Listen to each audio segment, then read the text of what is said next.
Just got my BabyList Hello Baby box, so let's open it.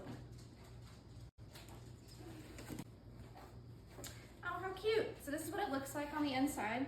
This is really stuffed. Like, this is a stuffed box, so I don't know if you can see how stuffed. I heard this is a good brand, but I haven't tried it. This Palmer's. So there's like stretch mark lotion and also skin therapy oil.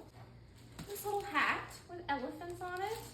Ooh, Honest wipes. Aw, it's a little tiny onesie.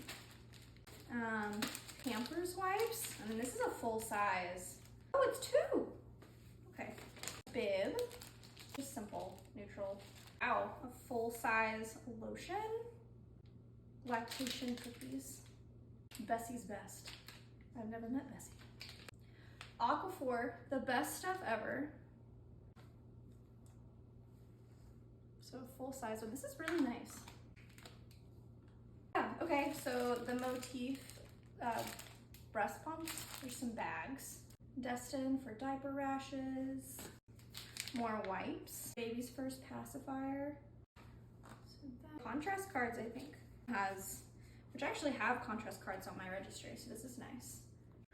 That is everything in this box. So overall, this was a very stuffed box. I'm really surprised. I didn't know it was gonna be this full or have full-size items, so that's really fun. Register with BabyList, get your Hello Baby box, and feel free to follow me while I go through this whole journey.